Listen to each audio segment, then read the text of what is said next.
Pai, do Filho e do Espírito Santo. Amém. Ave Maria, cheia de graça, o Senhor é convosco, bendita sois vós entre as mulheres, bendito é o fruto do vosso ventre, Jesus. Santa Maria, Mãe de Deus, rogai por nós, pecadores, agora e na hora da nossa morte. Amém. Nossa Senhora dos prazeres, Rogai por nós. Maria, cheia de graça, o Senhor é convosco, bendita sois vós entre as mulheres, bendito é o fruto do vosso ventre, Jesus. Santa Maria, Mãe de Deus, rogai por nós, pecadores, agora e na hora de nossa morte. Amém. Nossa Senhora das Dores, Rogai por nós. Francisco de Sales, Rogai por nós. em nome do Pai, do Filho e do Espírito Santo. Amém.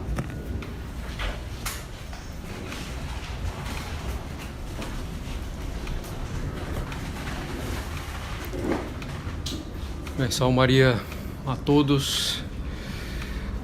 Desde já quero também agradecer a recepção, a acolhida de todos e, bem, na medida das nossas forças e das nossas possibilidades, podem contar também com o Instituto Bom Pastor sempre, né? Bem, eu não cheguei a preparar nada muito sistemático. Eu vou falar aquilo que eu considero mais essencial, né? Em particular levando em conta as circunstâncias de vocês, e depois então também podemos aí ter sugestão de algum tema para tratarmos ou perguntas, né, para serem respondidas. Não garanto conseguir tratar de todos os temas, nem responder a todas as perguntas, mas farei o devido esforço. A primeira coisa que eu considero bastante importante, né, é que lembrarmos de que Deus quer a salvação de todos, né? Evidentemente, esse é um princípio muito claro da Sagrada Escritura e da tradição católica, né? Então Deus quer a salvação de todos. É evidente que Deus não é um Deus cruel, que nos pede algo sem nos dar os meios para isso. Portanto, Deus quer esse fim, que é a nossa salvação, e, consequentemente, Ele quer e nos dá também os meios para que a gente alcance a nossa salvação. Lembrando-nos também de que, para nos salvarmos, nós temos que viver santamente, né? Que seja morrer pelo menos com o mínimo em estado de graça, mas Deus nos pede mais do que isso, né? Como nosso Senhor mesmo diz nas suas próprias palavras no Evangelho: sede santos como vosso Pai celeste é santo. Então Deus quer esse fim, que é a nossa salvação. Ele quer, consequentemente, aquilo que leva a esse fim, os meios que conduzem a esse fim, que é precisamente viver de modo santo aqui na Terra, né? E Deus não se contenta que a gente viva de maneira mediana, no mínimo, né, de maneira medíocre a nossa vida católica. E aqui, quando eu digo mediana, mínima, medíocre, é já simplesmente estando em estado de graça. Muitas vezes a gente ouve pessoas dizendo assim: se eu for o último no purgatório, eu já estou contente. Não deve ser essa a nossa visão, e não é essa a visão que Deus quer que nós tenhamos. Que nós possamos ser o último dos últimos, tudo bem, né? Não há problema, agora que seja o último dos últimos, sendo tão santo quanto Deus quer que sejamos, né? E não, no mínimo, raspando ali, né, no dia do nosso juízo particular. Então, Deus quer o fim, a nossa salvação. O que leva a isso, né, de uma maneira geral, é a nossa santificação aqui na Terra, buscar seriamente essa santificação aqui na Terra, sabendo que aqui na Terra a nossa santificação se identifica a várias outras coisas. Se identifica a dar glória a Deus, a maior glória de Deus, né? Nós devemos procurar a maior glória de Deus, e isso significa procurar a maior santidade. Nós damos glória a Deus conhecendo a Deus melhor. E quando eu digo conhecendo a Deus, não é só, digamos assim, de maneira especulativa, pelo estudo, né, aprofundado da teologia. Não, é de acordo com a nossa capacidade, de acordo com o nosso estado de vida, né, de acordo com os nossos deveres de Estado, com o tempo que nós temos sobrando. Por exemplo, os pastorinhos de Fátima conheciam bem a Deus, né, para o estado de vida deles, de crianças, né, como São Tomás conhecia bem a Deus, no ofício dele de dominicano, consequentemente de estudos profundos de teologia, né. Esse conhecimento de Deus, evidentemente, vem da instrução que nós devemos buscar pelos bons livros católicos, né, sólidos, né, e consolidados pelo tempo, né. Nós devemos buscar esse conhecimento nas instruções, com bons padres, de sermões, de conferências, né, ou até mesmo em conselhos, né, de confissão. E esse conhecimento nos vem também, junto com isso, junto com essa busca realmente de um conhecimento, pelos livros, que podem ser simples, mas sólidos, né, de sermões, de conferências, etc. Esse conhecimento também vem muito pela oração, né? Claro, de modo particular, pela oração mental, que nós consideramos as perfeições de Deus, as virtudes, né, etc. Procuramos nos adequar a isso, mas também pelas outras orações, mesmo as vocais, né, como o terço, que é uma mistura, né, de oração vocal e de oração mental, de oração vocal e de meditação, mas também pelas outras orações vocais que nós fazemos, oração da manhã, oração da noite. Para nós termos essa ciência supereminente, né, de que fala São Paulo, ciência supereminente de Nosso Senhor Jesus Cristo, então não é só estudo, né? Não é só leitura espiritual, que evidentemente é muito necessário, né, mas também pela oração, né? Então, conhecer a Deus desse modo, né? Conhecer a Deus também pela imitação dele. E aí, conhecer e amar a Deus, né? Amar a Deus, bom, vocês já sabem, né, certamente, que o amor a Deus, como eu digo para as crianças, né, no catecismo, né, ou da escola, amar a Deus não é sentir o coração bater forte, não é sentir um frio, né, na barriga, né, não é nada disso, né? Amar a Deus é fazer a vontade de Deus em todas as coisas. Nosso Senhor mesmo diz: quem me ama, guarda os meus mandamentos, guarda as minhas palavras, né? Então, amar a Deus é isso, e é mais simples do que a gente acha.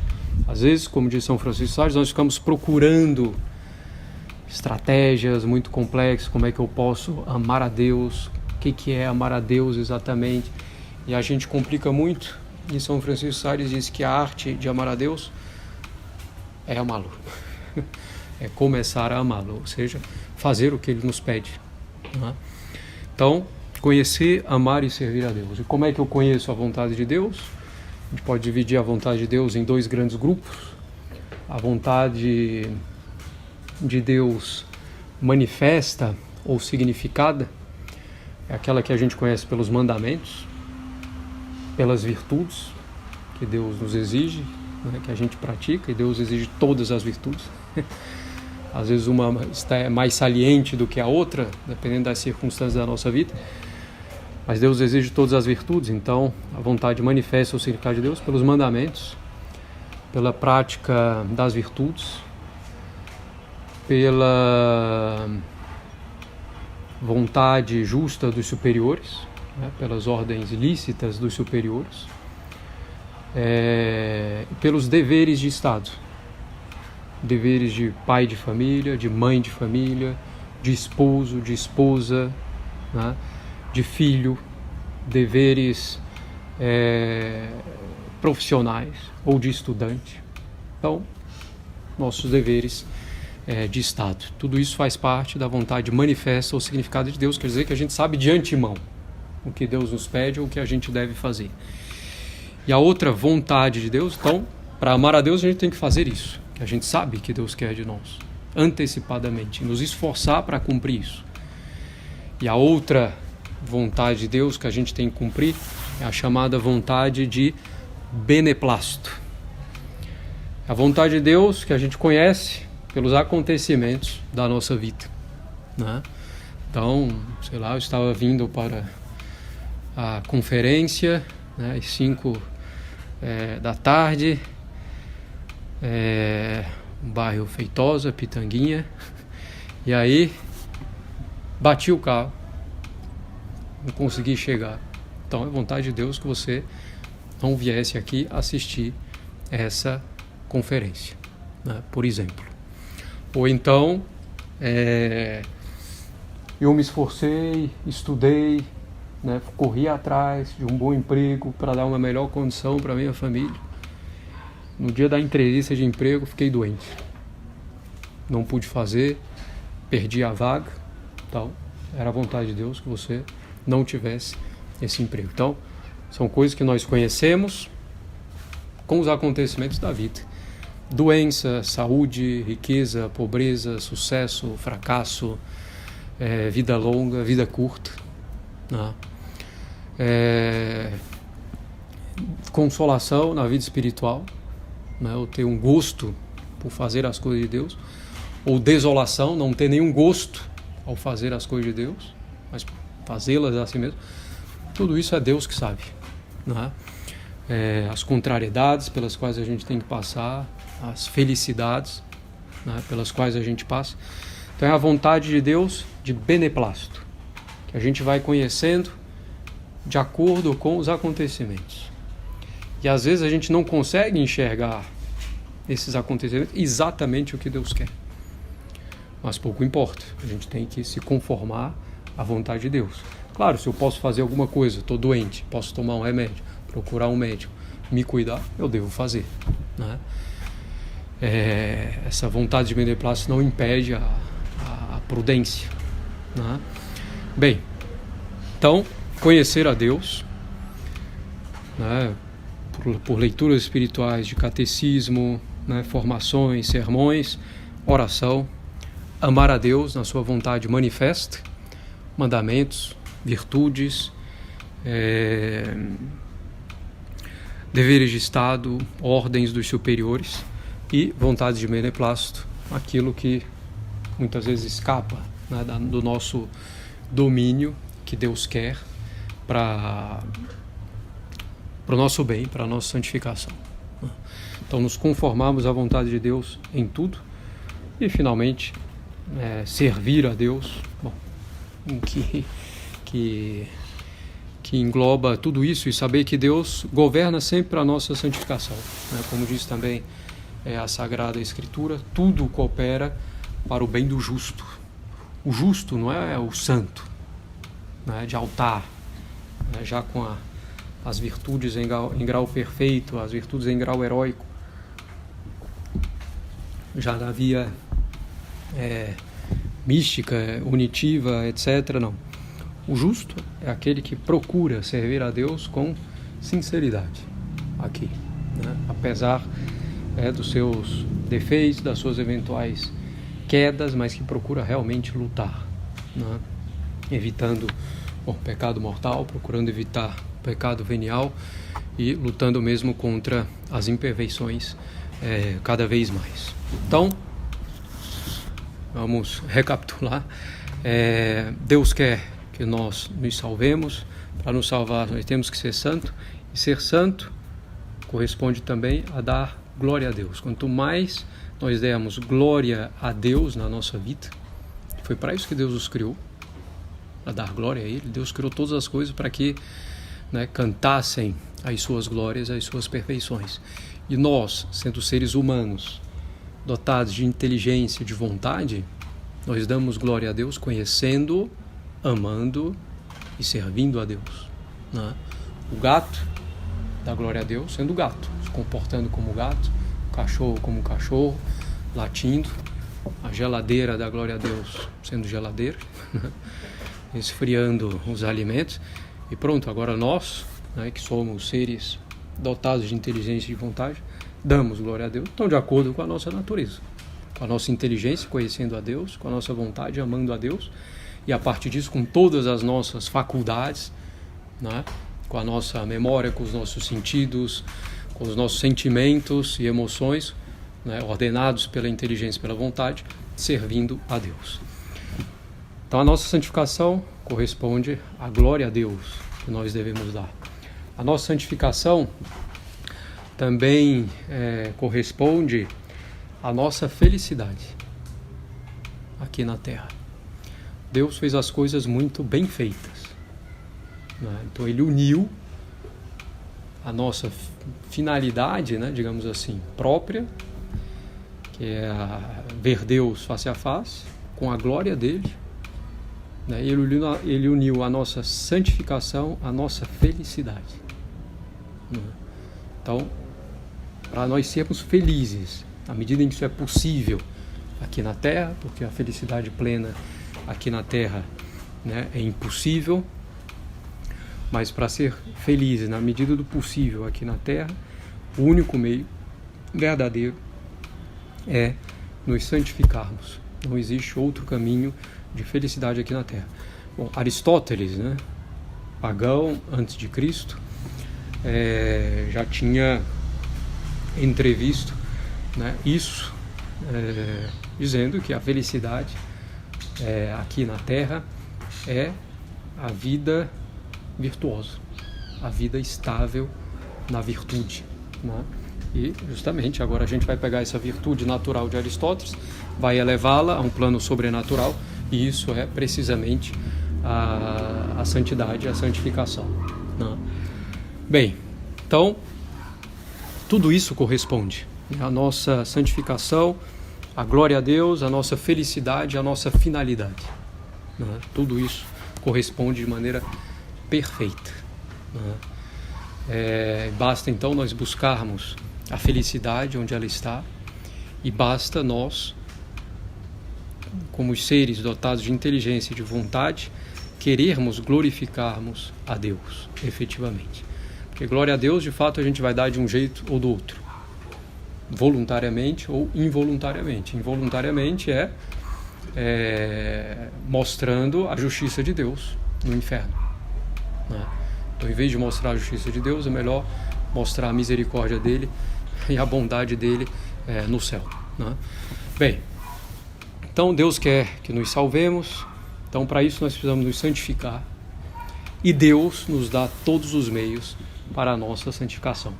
Qualquer que seja a nossa situação, Deus dá os meios para a gente poder se santificar, né? Para a gente poder viver na graça dele e poder progredir na união com ele, na vida de caridade, no amor a Deus. Bem, e aí, bom, entre esses meios, o primeiro e o mais importante é a vida de oração. Sem a vida de oração, tudo desmorona, porque nós estamos falando aqui de algo sobrenatural, quer dizer, que está acima das exigências, da capacidade, né, das capacidades da nossa natureza. É impossível a gente se santificar, é impossível a gente se salvar por nós mesmos. Então, nós precisamos da graça de Deus. E a graça de Deus a gente obtém, em primeiro lugar, pela oração. Pela oração. Então, é a nossa vida de oração que vai definir todo o resto da nossa vida. Então, a gente precisa ter buscar ter uma vida de oração sólida. Não é uma coisa que se constrói, né, da noite para o dia, tem percalços e tudo, mas a gente tem que ter claro esse objetivo, né? Quando a gente está dando assim uma conferência, às vezes fala um sermão, né, ou prega um retiro, eu já vou aqui então antecipar alguns problemas que podem aparecer. Às vezes, né, quem está ouvindo pode pensar, bom, mas isso o padre está falando, eu estou muito longe disso, porque ele está falando aquilo que é o ideal, a perfeição. Mas é óbvio que a gente fala do que é a perfeição, aquilo que deve ser buscado. Se eu falasse para vocês, bom, a vida de vocês está muito bem, continuem assim, bom, então a gente não ia sair do lugar, não ia progredir, ia ficar parado. E esse não é o objetivo, né? Porque Nosso Senhor falou, repito mais uma vez, sede perfeitos como vosso Pai Celeste é perfeito. E a perfeição não tem fim.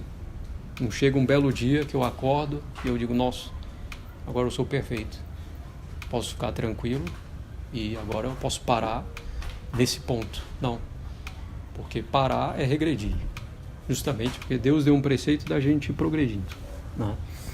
Então assim, quando a gente fala, né, o que é o ideal, a perfeição, etc., não é pra gente se desesperar, nossa, eu não sou assim. Eu sei que vocês não são assim, eu não sou assim, né?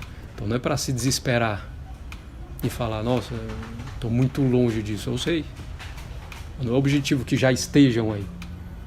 O objetivo é que busquem isso, que lutem para isso, né? Que façam violência, como diz o Nosso Senhor, para conquistar o reino dos céus e a santidade, né? Então esse é o objetivo. Bem, então o primeiro meio de santificação que Deus nos dá é a oração. O Nosso Senhor insiste muito nisso. Se repararem no Evangelho, pedi e recebereis, batei, né, e a porta se abrirá, buscai e achareis. O Senhor dá vários exemplos de perseverança na oração.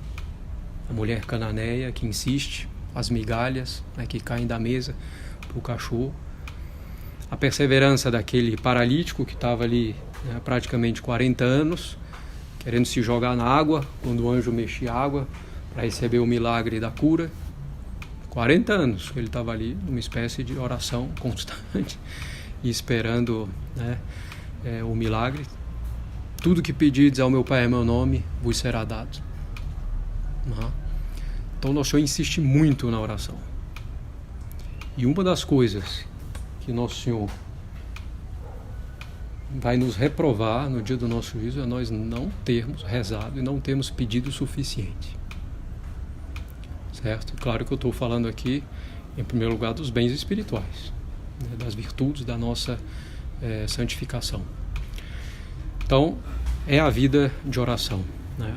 A vida de oração, que é a petição, pedir as graças que nós precisamos efetivamente, mas que é também uma oração de ação de graças, de adoração, né? Reconhecer o soberano domínio de Deus e nos submeter a Ele, e também uma oração de pedir perdão, né, a Deus. Bom, né, a vida de oração básica, né, de um católico, que a gente precisa se organizar para tentar praticar, é a oração da manhã, né, um credo, um Pai Nosso, uma Ave Maria, o oferecimento do dia, de todas as ações, todas as nossas ações do dia, isso é muito importante, né, oferecer a Deus para a maior glória dele, para o bem da nossa alma, do nosso próximo, então retificando, né, a nossa intenção, fazer as coisas por Deus. É um ato de fé, de esperança, de caridade, né? Oração da noite, também um ato de fé, esperança e caridade, em particular a oração da noite, um pequeno exame de consciência do dia, breve, passando assim as etapas do dia, rapidamente, para reconhecer os nossos pecados, as nossas falhas, pedir perdão a Deus, um ato de contrição, ver o que a gente poderia, o que a gente pode melhorar. Bom, então, oração da manhã, oração da noite, o terço, que Nossa Senhora insiste tanto, né, para que a gente reze, em Lourdes, em Fátima, com tantas graças alcançadas, né, pelo terço, em vários campos, São Domingos, contra a heresia, São Pio V, né, em Lepanto contra os infiéis muçulmanos, bom, e tantas outras graças alcançadas pelo terço, né? Então, a oração da manhã, da noite, o terço e a meditação, né? A meditação católica, evidentemente. Que às vezes, com o tempo, primeiro a gente acha que é uma coisa só para padre ou só para religioso, só para contemplativo. Depois o padre é tão insistente, tão chato, que a gente começa a achar que então pode ser para os fiéis também. Mas aí depois é para os fiéis, mas só para alguns, de elite. E assim vai. A gente vai criando um bicho de 7 cabeças da meditação, enquanto não precisa fazer nada disso, né? Pode ser algo muito simples. Não precisa ter grandes ideias geniais, né? Resoluções que vão mudar o dia, vão mudar o mundo em um dia, né? Não, coisas simples, né? No início a gente pega um livro de base de espiritualidade, um Filoteia, um combate espiritual, né, do Padre Scupoli, pega uma imitação de Cristo, por exemplo, as meditações Santo Afonso, tem para cada dia, né, do ano litúrgico, por exemplo, e lê, pensa na nossa vida com relação àquilo, né, procura amar aquela verdade, aquela virtude, né, e alguma resolução muito concreta, muito simples para o dia. Se não sai nada assim mais específico, rezar uma dezena naquela intenção de ter paciência, por exemplo. Então, uma coisa muito simples, né? Não criar um bicho de 7 cabeças, e às vezes também a gente vai criando um bicho de 7 cabeças para não ter que fazer, né? Não consigo, é muito difícil, muito complicado para mim. E aí a gente consegue, entre aspas, né, se livrar disso. É uma coisa boa para a gente. Então, é muito simples, procurar simplificar muito isso daí. A meditação. Então, oração da manhã, da noite, terço, meditação e um pouquinho de leitura espiritual, que sejam 15 minutos por dia, né? 10, 15 minutos por dia, né? Muitas vezes a gente não tem tempo, mas é uma questão de organização, né? Para ter tempo ou não perder o nosso tempo com o celular em particular. Bem, então esse é o primeiro grande meio para a nossa santificação, a vida de oração, né? Claro, o outro segundo grande meio é os sacramentos, né? É outro grande meio. E aqui um pouco relevante, digamos, na situação em que nos encontramos aqui. É claro que os dois sacramentos, né, digamos, frequentes, né, de recepção frequente, a comunhão e a confissão, né? Então é preciso, bom, à medida do possível, receber esses sacramentos. Agora, bom, com relação à Eucaristia, na impossibilidade, né, de se receber com maior frequência a Eucaristia, se a gente procura, né, fazer a nossa parte na vida de oração, se a gente se esforça para se conformar com a vontade de Deus, vontade manifesta, vontade de beneplácito,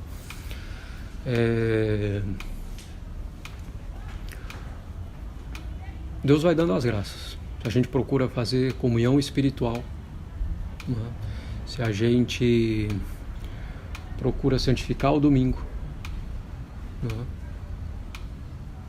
rezando mais, fazendo uma leitura espiritual, né. Bom, hoje com a internet também dá para, eu diria, propriamente acompanhar a missa. Evidentemente que isso não substitui, mas, né, correr atrás do sermão no próprio dia, por exemplo, né. Então procurar santificar o domingo. O preceito, né, do domingo não é só assistir à missa, é guardar domingos e festas, né. Então assistir à missa, evidentemente, é uma parte necessária, importante, mas na impossibilidade é preciso guardar o domingo do mesmo jeito, santificar o domingo, ou uma festa de preceito.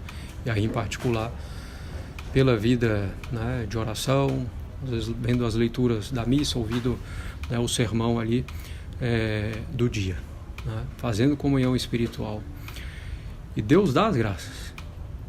Como eu falei, Deus não é um Deus cruel que vai pedir algo e não vai dar os meios. Os sacramentos, né? Claro, são meios privilegiados, importantes, mas se nós, né, por vontade de Deus e não por culpa nossa, por negligência nossa, por preguiça nossa, nos encontramos, né, na impossibilidade de ter com maior frequência, né, o sacramento da Eucaristia, Deus supre. A gente procura fazer a nossa parte. Bem, e evidentemente também a questão da confissão, né?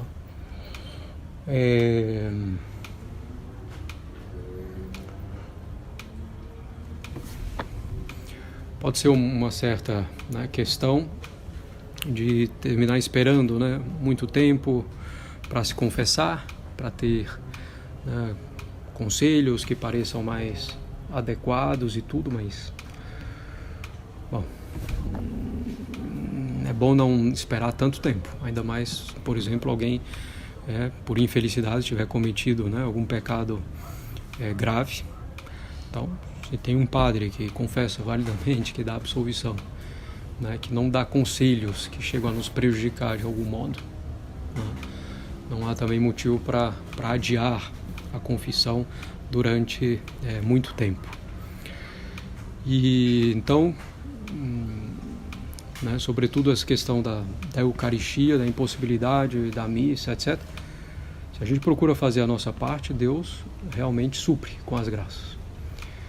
Inclusive, né, a gente precisa entender que, em grande parte, os frutos que a gente consegue tirar dos sacramentos vêm da nossa vida de oração. As duas coisas não estão desconexas, né?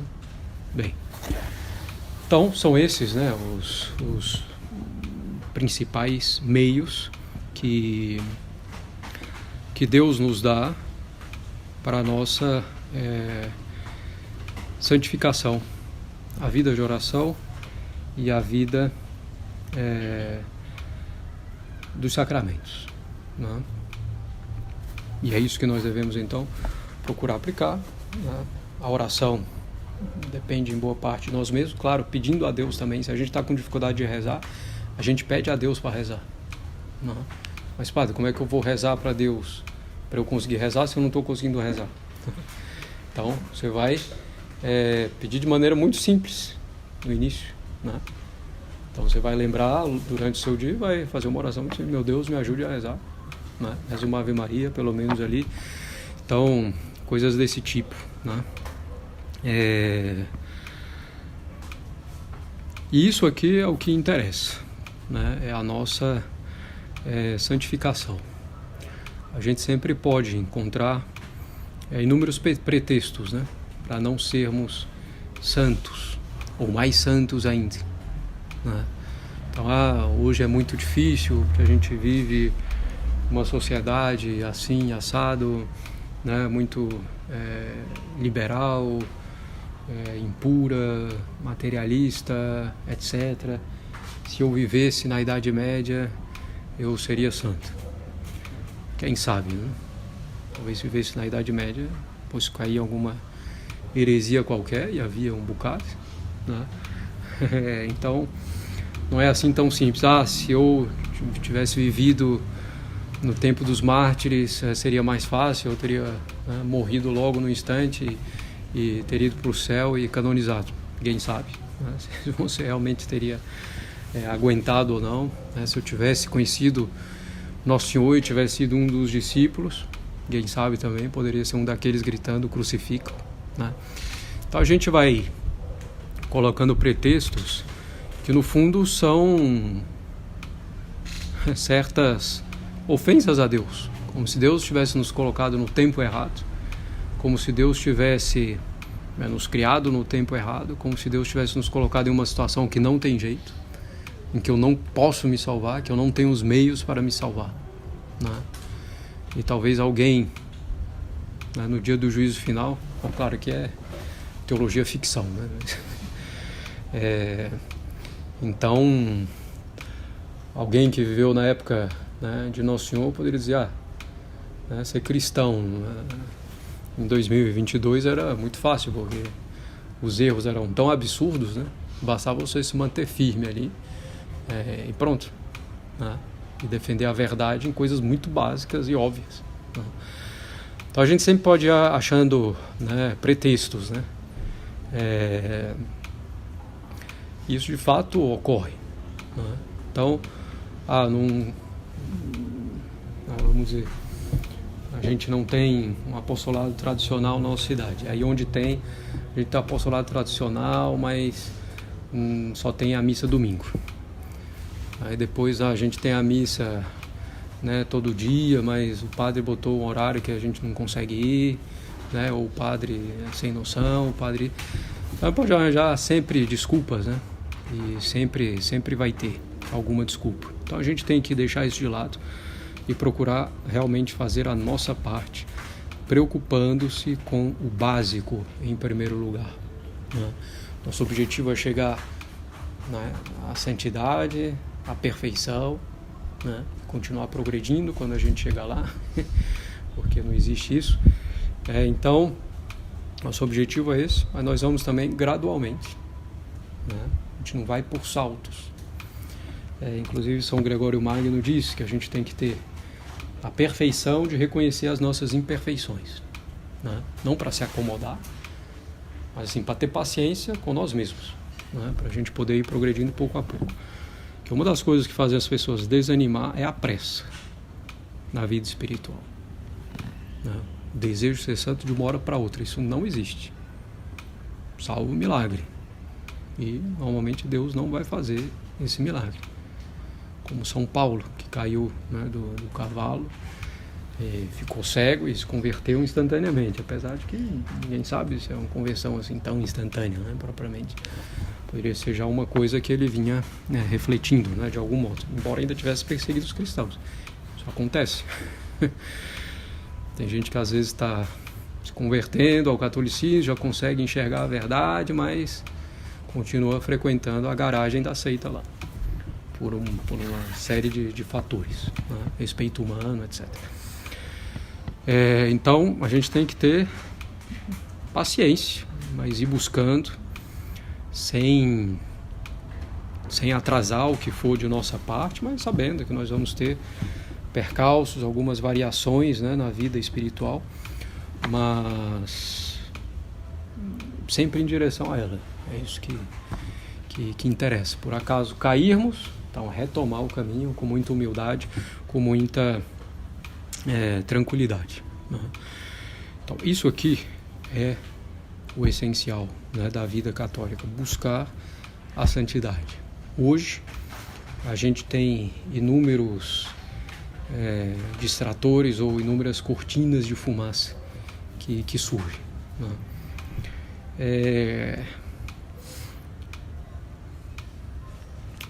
Não é uma referência, né? Nem é uma coisa que eu recomendo propriamente, mas é algo interessante, que tem um livro daquele C.S. Lewis, que é um protestante. Então eu cheguei a ler, eu só pesquei essa frase aí, que alguém me falou, eu fui conferir se tinha mesmo na fonte. Num livro que não lembro o nome, Aprendiz de Diabo, sei lá, alguma coisa assim. Então é como se fosse o demônio escrevendo carta, né, para outros, para ensinar como derrubar as pessoas, né? Então o objetivo é que a pessoa se dê conta das estratégias do demônio. Como falei, não é um livro que eu recomendo, nem li, só pesquei essa parte, então não posso recomendar mesmo.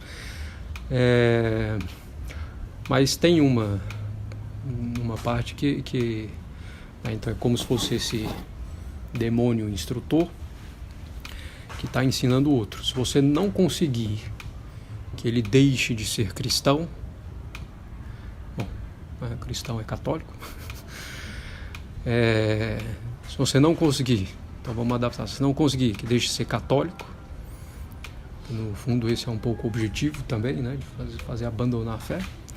Inclusive hoje, né, o demônio conseguiu tal sutileza na sua estratégia que faz a pessoa abandonar a fé sem que ela ache que tenha abandonado mesmo, né?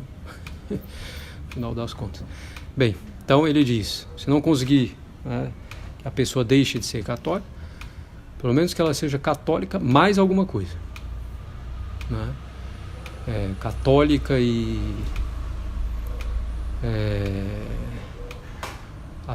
apocalíptica, católica e anticomunista, católica e não sei o que, católica e tal, católica, e os exemplos que ele dá são esses, católico e contra a nova ordem mundial. Claro que não estou dizendo que o católico tem que ser comunista, nem a favor da nova ordem mundial, como se a nova ordem mundial já não existisse há um bom tempo também.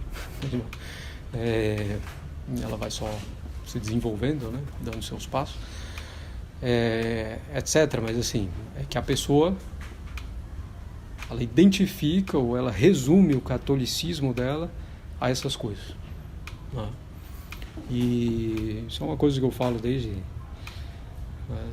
2012, quando eu fui, né, ordenado. A pandemia também agravou algumas outras coisas, mas até independentemente disso, então católico contra o rito novo, católico contra o concílio, né? Mais uma vez, não estou dizendo que não haja problemas, né, no rito novo e no concílio, mas não, nós temos que ser católicos, né?